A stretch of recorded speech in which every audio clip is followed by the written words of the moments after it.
Hola, ¿qué tal? Muy buenas tardes a todos. Sean bienvenidos aquí a mis espacios en redes sociales. Me da muchísimo gusto este viernes 5 de la tarde, viernes 9 de febrero, poderles dar la bienvenida y hablar de este tema que me han pedido muchísimo ustedes. Desde hace como una semana viene dando vueltas este asunto, porque miles podrían ser deportados rápidamente si aprueban una ley sobre DUI en Estados Unidos. Vamos a hablar de esto. Tenemos a quién mejor, al abogado Myron Gallardo, que es abogado de inmigración y abogado también de defensa criminal. Estimado Myron, ¿cómo estás? Buenas tardes. Buenas tardes, Mario. ¿Todo bien? Gracias por la invitación. Un placer. Aquí tienen la noticia publicada, bueno, de hecho, por varios medios de prensa. Hubo un proyecto de ley que se aprobó en la Cámara Baja el pasado jueves por 274 votos a favor, 150 en contra. Por ejemplo, 59 apoyos provinieron de la bancada demócrata y que está pidiendo cambiar las leyes de inmigración para declarar inadmisibles y deportables a todos los extranjeros que tengan cargos por manejar borrachos o bajo la influencia de drogas, sin importar si los daños causados son graves o no. Esto es un cambio sustancial y ha, por supuesto, generado muchísimos temores, sobre todo entre algunos inmigrantes. Abogado, ¿qué tan posible es que esto pase por el Senado y qué tan posible es que se aplique a nivel federal? Porque sabemos que cada estado también tiene sus propias leyes. Exacto, Mario. Tiene muy grandes posibilidades de pasar a través del Senado. No es un bill que sea, cuando digo un bill, no es una ley que sea muy controversial. Al contrario, ellos lo están viendo y pasó con bastantes votos a favor la Cámara de Representantes. Es un bill que de alguna manera protege la seguridad del país y me imagino que es así como lo van a ver de alguna manera. El gran problema aquí, Mario, está que a la hora de aplicar esa ley, eso es una ley federal, cada estado tiene su ley. Hay estados que el DUI hoy mismo es bases de deportación, te puede hacer deportable en los Estados Unidos. Por supuesto, tú vas a tener tu momento en corte, ir y defenderte. Hay opciones como perdones para tú eliminar esa deportación, o hay otras cosas que tú puedes presentar para evitar ese tipo de deportación. Hay estados que no lo criminalizan a un nivel que te hace deportable. Entonces, aquí es donde va a llegar los problemas entre esa ley federal y las leyes de los estados. ¿Por qué? Porque cuando tú tienes un problema en un estado, quiere decir que tú fuiste cargado con DUI, vamos a decir, en el estado de la Florida. Tú fuiste cargado de DUI en el estado de la Florida, tú fuiste declarado convicto de DUI en el estado de la Florida, perfecto, tú eres residente y te ponen en un proceso de deportación. ¿Ok? Esto no quiere decir que tú no puedas aplicar a nada. Tú tienes opciones para defenderte en ese caso. Entonces, ¿qué es lo que tienen que hacer a la hora de evaluar esto? Van a evaluar lo que dice la ley federal y lo que dice el estatuto que te está haciendo convicto en Florida. Entonces, esa evaluación se ve si el estatuto de Florida aplica exactamente como dice el estatuto federal. Si es así, entonces usted es inadmisible. No sé exactamente qué van a poner ellos ahí para determinar que tú no puedas presentar un perdón o presentar nada, como es los casos hoy mismo con las sustancias controladas como la cocaína, metanfetamina y otras cosas que inmigración no te deja presentar absolutamente nada. Eres inadmisible y terminaste ahí. Pero siempre hay que hacer esta comparación. Esto es un proceso súper complicado, incluso es un poco engorroso para nosotros mismos los abogados, porque hay que determinar si el estatuto es divisible, es no divisible, es algo bien complejo, pero es algo que se determina. Le voy a poner un ejemplo muy sencillo con, por ejemplo, la marihuana. La marihuana es algo que te hace completamente federalmente. Si tú eres convicto de marihuana y la cantidad es más de 30 gramos, entonces tú no puedes presentar ningún perdón, no tienes ninguna opción federalmente. Sin embargo, las leyes que criminalizan la marihuana en Florida, y hay un case law también de un caso del onceno circuito, que te dice que no importa la cantidad que sea, eso no te hace inadmisible para inmigración. Ese es un ejemplo muy sencillo que existe aquí. Es lo mismo con esto que va a aprobar ahora mismo que el Senado puede que apruebe, el presidente lo firme y va a ser como una ley. Se hace la misma comparación con el estatuto que criminaliza lo que es el DUI en Florida. Y lo mismo va a pasar con todos los estados. Pero no entiendo algo. A ver, si el Senado lo aprueba como ley, no es automáticamente, sí, el Senado lo aprueba, ya lo vimos, la Cámara de Representantes ya lo aprobó por amplia mayoría. llega al Exacto. Senado, lo aprueban, vamos a suponer que lo aprueben bien, que se tengan los 60 votos que hacen falta. El presidente lo firma. Ya esa no es una ley federal y todos Es los una ley estados tienen que federal. acogerse a esa ley federal. No. Es una ley federal. Pero recuerda, cuando tú cometes un crimen en un estado, tú eres juzgado por las leyes de ese estado. Las leyes de ese estado no tienen nada que ver con las leyes federales. Sin embargo, si tú eres juzgado por una ley federal, entonces tú sí te acoges a la ley federal. Pero la ley federal no tiene nada que ver con la ley estatal. Por eso son las diferencias, como ese ejemplo que puse de la marihuana. Ok, Las leyes que criminalizan la marihuana en Florida no te hacen inadmisible o no tiene las mismas restricciones de las leyes que criminalizan la marihuana en otro estado. En otro estado, ok, por ejemplo, ¿por qué? Porque esa es la ley de ese estado. Y lo que tú haces es una comparación entre la ley del estado y la ley federal, que es quien te hace inadmisible. Si la ley del estado no tiene los mismos elementos que tiene la ley federal, entonces son diferentes. Entonces, la ley, tú miras esta ley del Estado. Si la ley del Estado no lo criminaliza de la misma manera federal, entonces tú no eres inadmisible. Es un Ahora, poco abogado, una enredado, pregunta. pero Sí. es como funciona. Abogado, una pregunta. Bueno, y yo sé que aquí ustedes son abogados de inmigración en todos los Estados Unidos y sé que nos están viendo de todos los Estados Unidos y de otros países también, entonces va a ser un poco complicado la respuesta. Pero las personas que tienen DUI tienen que preocuparse con esta noticia. Ahora mismo puede que sí tengan que preocuparse con esta noticia. Pero primeramente hay que esperar que salga el bill completo, a ver qué es lo que dice exactamente la ley, lo que va a decir esta ley, cuáles son los impedimentos, cuáles no son los impedimentos. Entonces ahí se hace el análisis de, por ejemplo, con la ley, el estatuto que criminaliza el DUI en Florida, se va a hacer como una investigación a ver qué es lo que tiene que ver este bill nuevo, esta nueva ley, con lo que criminaliza DUI en la Florida. Entonces se determina si la ley de DUI de la Florida es idéntica a esta ley federal, entonces todo lo que dice esa ley federal exactamente va a pasar en caso de que tú seas convicto de DUI en Florida. Pero hasta este momento sí deben preocuparse, pero hay que esperar que salga para ver cuál es la diferencia, que aplica, que no aplica, porque es una ley federal, no es una ley del estado de la Florida, o del Ok, estado de bueno. Georgia, o de New York, o de cualquier otro estado de Y, Estados Unidos. ok, ok. Yo creo que es importante esto para las personas que me han escrito, porque hay mucha gente que está preocupada. Ya escucharon al abogado. Primero hay que esperar y segundo, que es lo que siempre les digo, si usted tiene un DUI, por ejemplo, y va a presentarse a la residencia o va a presentarse a la ciudadanía, es importante, llame a los abogados, busque asesoría, siéntese con ellos y no vaya solo, no vaya solo. Ok, bueno. Consejo, todas las Oh, personas que sean residentes, háganse ciudadanos. Háganse ajá, ciudadanos. ujú. Y ya Oscar evitas Águila, todo eso. un abrazo. Exacto, bueno, igual maneja siempre sin tomar y No, sin no, claro. droga, pero, pero hágase ciudadano, es verdad, eso es bien importante. Oscar, un abrazo. Lilian dice, buenas tardes, hoy sí no me quitan el primer lugar. Oscar, te dio delante, pero bueno, no importa, aquí estamos, es lo importante. Gracias a todos los que están ahí en sintonía. Tengo por aquí, buenas tardes, Mario y abogado Myron. Entré con CBP One, tengo parol, no me cerraron la corte. Voy con el abogado a la moción presencial. Gracias. Sí, claro, puedes hacerlo, por supuesto. Ok. Buenas tardes, Mario. Tengo una duda. Entré por CBP One después de tener mi residencia. ¿En qué tiempo puedo ir a Cuba a visitar a mis hijos y a mi familia? Nada más que tengas tu residencia. Bueno, Micaela, gracias por preguntar por mi hermano. Ahorita hicimos un live con mi hermano ahí para, ya está mucho mejor. Mi hijo entró por frontera con parol y hace 8 meses que aplicó la residencia por ajuste. Ya le cerraron la corte y el asilo. Hace 5 días le aprobaron el permiso de trabajo. ¿Qué pasa? Que no le llega la residencia en Arizona.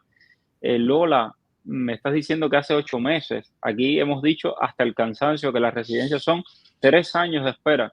Es decir, en esos 3 años te puede llegar. Y En cualquier mientras, momento. Lo mismo en en cualquier 3 meses, momento, en 4, que un año, que en 2 años, que en los 3 años. son 8 meses lo que lleva, 2 días le falta. Mario Abogado, estoy en espera de una reunificación familiar. Ya llevo un año. Usmiri, Toca paciencia. esperar.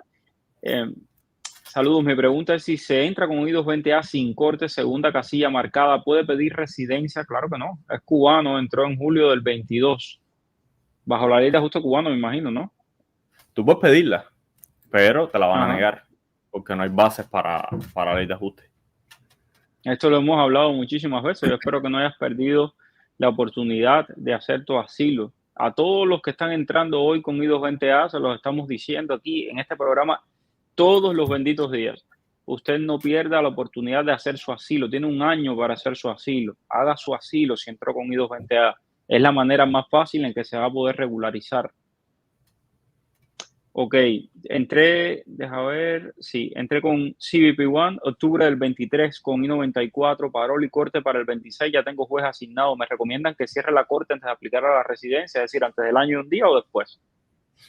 Yo te recomiendo que la cierres cuando tú puedas cerrarla. Tú puedes aplicar a la residencia con la corte abierta, pero que no se les olvide cerrar la corte. Igual, la gente de CBP1, tengan cuidado con perder las cortes. Ya hoy vi un caso exactamente de una persona que simplemente fileó una E33 cambiando su dirección en la corte y pensaban que la corte se le iba a cambiar de un lugar para otro. No es así. Para tú cambiar corte de un lugar para otro es una moción para cambiar la corte. El muchacho no fue a la corte y tiene una orden de deportación ahora mismo, con CBP1 y con un paro de 2 años. Ojo con eso. A mí me llamó una persona contándome una situación similar. No se presentó a la corte por X y motivo y le llegó la orden de deportación. Así que, ojo. Buenas tardes. ¿Qué tal es el juez Benjamin Rose de Orlando para casos de asilo? Todos los jueces son buenos y son malos. No hay, como digo, yo digo, no hay jueces buenos ni jueces malos. Lo que hay es que prepararse bien para el asilo, buscar la mayor cantidad de evidencia que usted tenga para demostrar ese asilo y saber bien qué es lo que tú estás hablando, no tener contradicciones, ser creíble, estar listo para contestar todas las preguntas, estar enfocado, contestar lo que te preguntan, no hablar más allá de lo que te están preguntando, no trates de explicar lo que no te preguntan, ¿ok? Es prepararte bien para esa audiencia. El juez es lo de menos. Tengo por aquí a José González en Instagram. Dice, entré por CBP1, tenía fecha de corte en 3 meses, hice cambio de dirección para Miami y me sale caso pendiente. ¿Puedo aplicar para cerrar mi fecha de corte por una moción? Sí, claro, por supuesto. Es lo que hemos siempre dicho. Hola, me quieren poner el parol, sigo en Instagram, pero mi patrocinador perdió el acceso a la cuenta con la que hizo la reclamación de su familia. ¿Él puede crear otra cuenta de USCIS? ¿Cómo puede recuperar Sí. la que tenía? Bueno, Puedes recuperar o crear una nueva, como quieras. exacto. Quiero preguntar, yo pedí a mi mamá, a mi hermana, a mi sobrino y su novia a la hora de llenar el CBP1 donde habla de agregar al grupo. ¿Ellos tienen que poner algo o cada uno lo hace independiente? Yo creo que cada uno lo hace independiente. Ok, perfecto. Sigo por aquí respondiendo. Vamos a ver. Déjame ver por acá. Buenas tardes. ¿Qué se sabe de las reclamaciones por reunificación familiar desde 2016? Se está esperando, es caso cerrado, esperando entrevista en Cuba y todavía nada. Adelante, abogado. Primeramente tienes que ver el Visa Bulletin. Si no es una reclamación de un familiar inmediato del ciudadano americano, miren el Visa Bulletin. Hay categorías que van por el 2009. Si estás en el 2006 y eres de una, por ejemplo, la F3, si no me equivoco, va por el 2009. Si te la pusieron en el 2016, todavía te faltan 7 años para que te toque.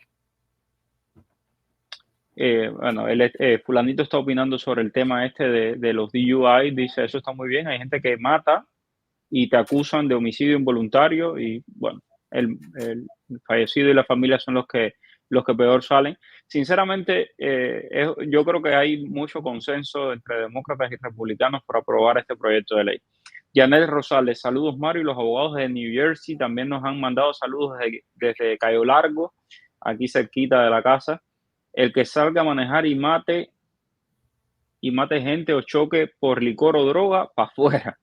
Bueno, sigo por acá. Recuerda que también vivimos en un estado de derecho y aquí las cosas tampoco son así tan radicales. Bueno, a ver. Esta persona le está respondiendo a otra. Por favor, ¿puedo contratar a un abogado el día de mi cita para CBP One? Tú puedes contratar a un abogado si te van a hacer un miedo creíble. Si no, no, porque no te están haciendo ningún proceso. Tú contratas un abogado o buscas un abogado cuando tú estás en un proceso que te está haciendo el gobierno de los Estados Unidos, como es un miedo creíble, tú tienes derecho a tener un abogado. Pero CBP Exacto. One entra, te firman los papeles y te dejan ir. Si te van a hacer un miedo Sí. creíble, sí tienes derecho a un abogado. Ahí está la recomendación entonces que te está haciendo el abogado es usted vaya a su CBP One, si usted lo dejan detenido para hacerle una entrevista de miedo creíble, ahí es donde usted dice, mire, yo quiero contratar los servicios de un abogado y llamo a un abogado. Exacto. Ok. Eh, reunificación familiar por parol. A propósito de esto, quería comentarle algo, abogado, a todas las personas de reunificación familiar. Hemos visto varios casos de, del parol de reunificación familiar que de los anteriores, 2016, 17, etcétera, que les está llegando invitación al programa modernizado, pero no tienen actualizada su dirección. Es muy importante que actualicen su dirección por si le llega esta invitación.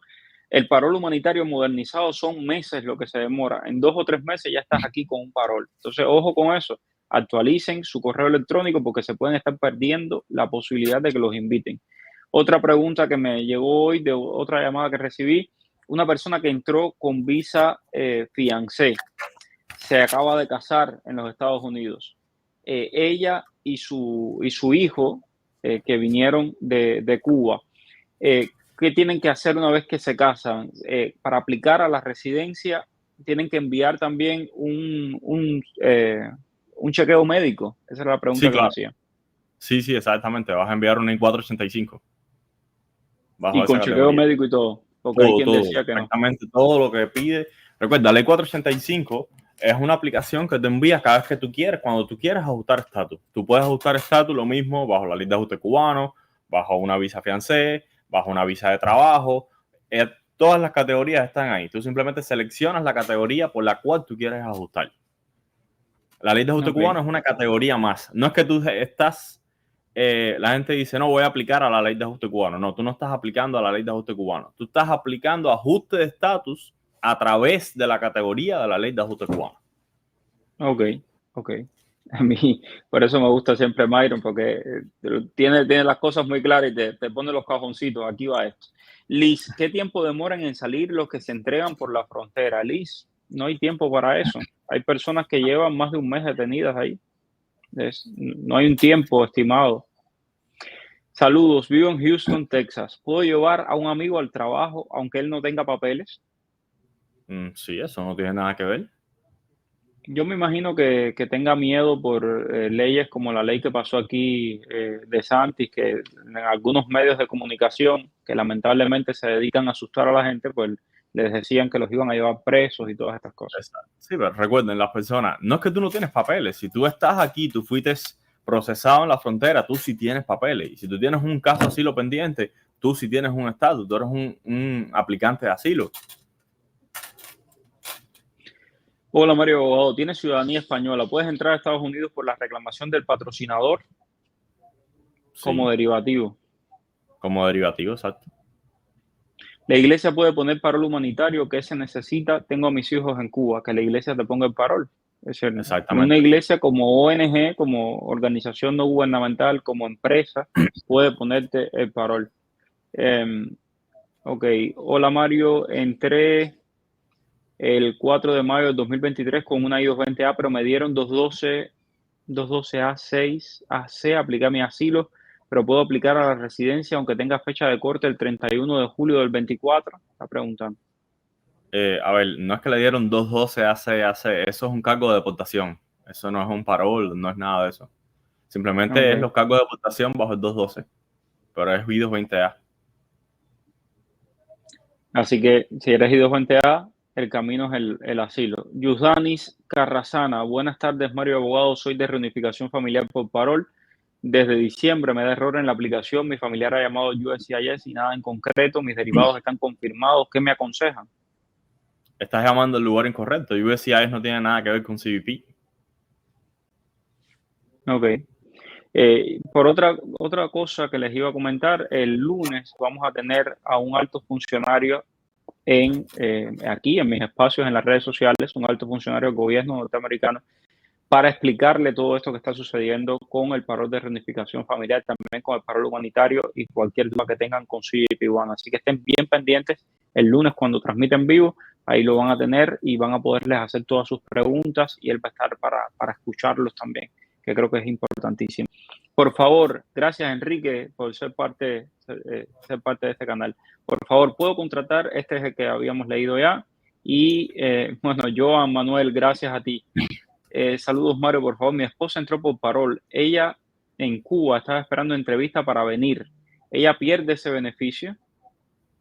Bueno, está aquí en Estados Unidos. Si le llega la entrevista, y a ver, aquí hay varias cosas que hay que ver, primeramente. ¿Quién le puso la reclamación? Si su reclamación es de un ciudadano americano y ella es un familiar inmediato y ella tiene ya aprobada la reclamación familiar, ella puede aplicar a la residencia directamente ya, desde aquí adentro, sin ningún problema. Si es sujeta a visa boletín, no puede aplicar a la residencia hasta que no tenga la visa, no esté disponible. Eso ajustaría el año un día por la ley de ajuste cubano. Si ella va a tener su entrevista en La Habana y le dan su entrevista en La Habana y ella quiere viajar de aquí para Cuba, hacer su entrevista en La Habana, que no se lo recomiendo, ya está aquí adentro, que espera el año un día y aplique a la residencia. Exacto. Por la ley de ajuste. Alejandro Martínez, entré con parol 212-5, pero con fecha de corte. ¿Puedo aplicar a la residencia? Sí, claro, por supuesto. Tienes que ver si eres arriving alien o alien present, primera o segunda casilla. Si eres primera casilla, puedes aplicar hasta con la corte abierta. Siempre te recomiendo cierra la corte. Si eres segunda casilla y tienes corte, no puedes aplicar porque las jurisdicciones de la corte. Tienes que cerrar el corte primero y después aplicar. O aplicar Jorge y Gonzalo. Automáticamente tratar de cerrar rápido. Buenas, el otro día le hice una pregunta, me respondió que sí fui mal procesado. ¿Puedo aplicar un parol o a la residencia? Soy 220A con fecha de corte para diciembre. Ok, tiene fecha de corte, USCIS tiene cero jurisdicción sobre ti. El hecho de que tú fuiste mal procesado no te da ningún derecho a exigirle a USCIS nada. Esto es una cosa que USCIS dijo en una conversación extraoficial, algo que están haciendo ellos internamente. ¿Ok? Si tú fuiste mal procesado y tienes fecha de corte, eso es algo que tienes que exponer en la corte. Cuando vayas delante del juez, se lo dices al juez. Normalmente los jueces eso no le están haciendo ningún tipo de atención. Literalmente. Ok. Fanaticada dice, si se obtiene un documento de refugio en México, ¿puede influir negativamente al aplicar con CBP-1 al momento de presentarse en la cita? No. Ojo con esto. La ley que se pensaba pasar, que se hundió en el Senado, esa ley sí decía que si usted tenía un refugio en cualquier otro país, no necesariamente tenía que dársele un miedo creíble aquí, porque ya tú tienes refugio, te puedes quedar en otro país. Pero esa ley no pasó. Entonces, en este momento, como están las leyes ahora, hoy, ahora mismo, eso no tiene nada que ver, no te van a hacer ninguna pregunta por México. Todo el que llegue a la frontera ahora y se entregue será deportado, y el que entre por CBP con I-220, no sé dónde sacaste eso, no. Se los he dicho cantidad de veces, no se pongan a escuchar todo lo que habla cualquier, bueno, no puedo decir la palabra que voy a decir, pero no se pongan a escuchar cualquier bobería de las redes sociales. Todos los días hay un guanajo, era lo que iba a decir, que sale inventándose cosas, que si cerraron la CBP-1, que si entonces mira, porque entonces te va a pasar esto. Todo es, y detrás de eso, cuando buscas, están los coyotes y está el negocio del crimen organizado, que lo que hacen es utilizar estos tontos útiles para tener a la gente con miedo, que cruce la frontera de manera ilegal, y ellos ganan muchísimo dinero porque para eso es el crimen organizado. Entonces, no se guíe por nada de eso. Créame que el día que aquí vayan a cerrar CBP-1 o lo que sea, se lo voy a contar aquí se lo voy a contar. Ok. Tengo corte en abril, es por internet, pero no sé qué aplicación debo descargar. Imagino que te lo hayan enviado, ¿no? Se llama Webex. W-E-B-E-X. Webex.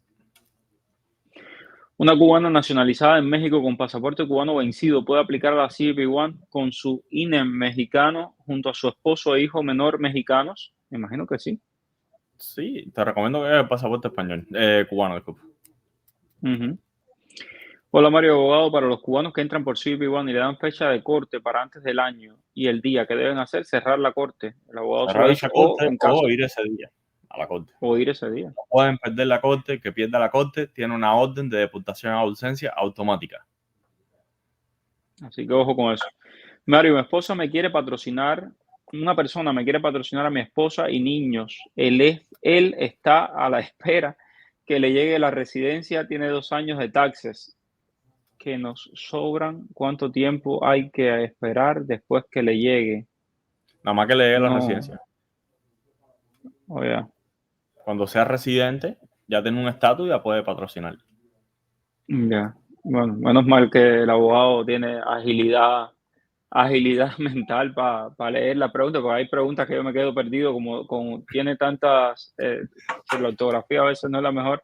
Entonces, ok, entonces, para los niños y los adultos que no vienen de Cuba con visa fiancé es igual. Cuando tienen que ajustar el estatus, tienen que presentar ese chequeo médico, abogado. Cada vez que tú vayas a hacer una aplicación I-485, tú tienes que enviar un chequeo médico con esa aplicación. Es un Ok, requerimiento de la aplicación. ok, ok, perfecto.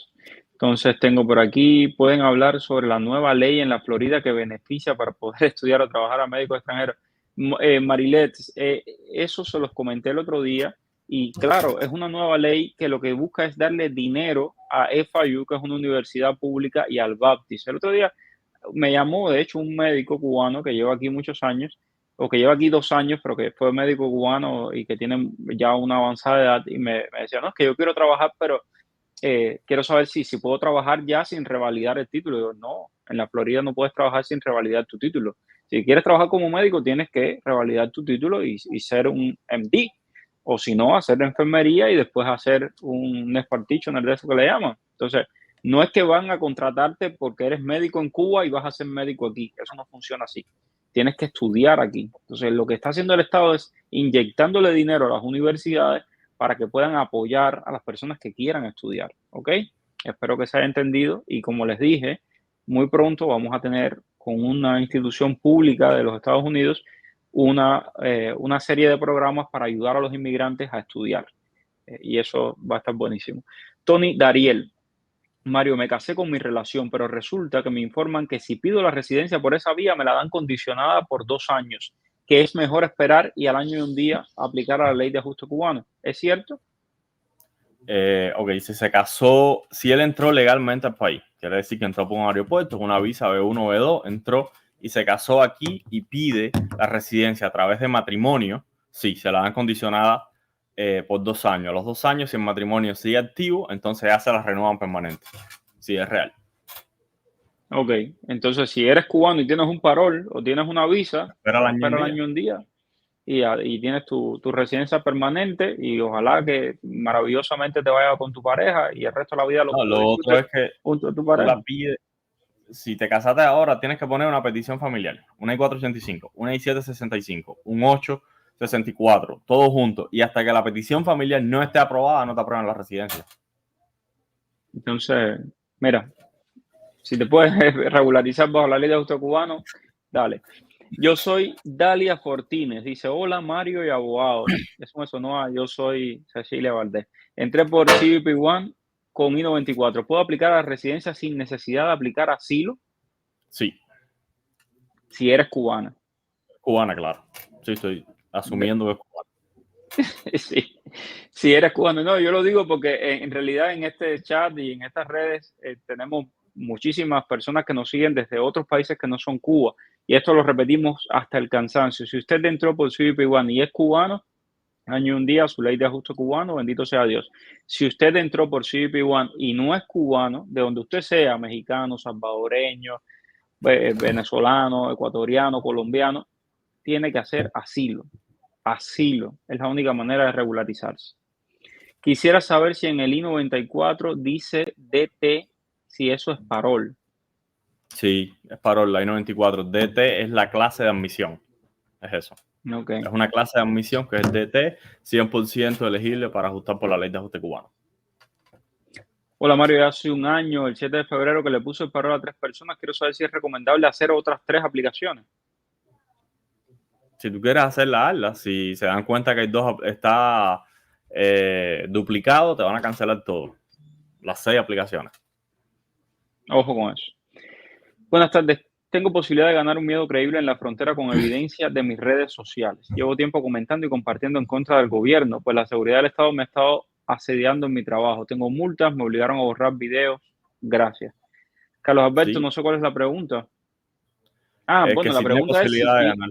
Ya. Sí, por supuesto tienes posibilidad de ganar un miedo creíble, ¿por qué no? Ellos te van a hacer preguntas de por qué, cuál es tu miedo a regresar a Cuba, qué es lo que ha pasado, quién te ha asediado, cuántas veces fue la policía, qué te ha hecho la policía. Sí, por supuesto. Y aquí tienes un colega dice Danieski Rafael. ¿Qué trabajo le va a dar al juez pronunciar tu nombre? Buenas tardes, Mario Abogado. Quisiera hacerle una pregunta a Myron. ¿Yo pudiera revalidar mi título de licenciado en Derecho en Estados Unidos? A ver, no es revalidar tu título, pero tu título sí te va a ayudar y te va a quitar un año de la escuela de leyes, 100%. Tienes que hacer el LSAT, cuando pases el LSAT, te aplicas un law school con tu título de abogado de Cuba y tu certificación de nota, todo eso lo valida en una de las agencias que validan aquí, Joseph & Sinley es la que conozco, y la escuela de leyes te va a tomar en cuenta todas tus notas y normalmente vas a hacer la escuela de leyes en 2 años nada más, pero sí vas a tener que hacer la escuela de leyes. Buenísimo. Bueno, pues nada, otro abogado más, a ver si alguno a integrar ahí el equipo de Gallardo los firma. Bueno, nada, un abrazo, gracias abogado, gracias a todos los que han estado en sintonía, muchísimas gracias. El lunes nos encontramos aquí a las 5, antes vamos a hacer este programa especial con un funcionario del gobierno de Estados Unidos y por supuesto a lo largo del fin de semana nos vamos a ver para seguir hablando de inmigración y de noticias de Cuba. Gracias, abogado. Gracias. Dime cuál es el periodista que está en el boom. Es Mario Rincón. El periodista que te trae toda la información. Es Mario Rincón. El periodista de la radio y la televisión. Es Mario Rincón. Habla de temas cubanos, hasta de migración. Mario Rincón. Oye, dale, conéctate y comparte. Déjame un like. Dale like y comparte. Dale, conéctate y comparte.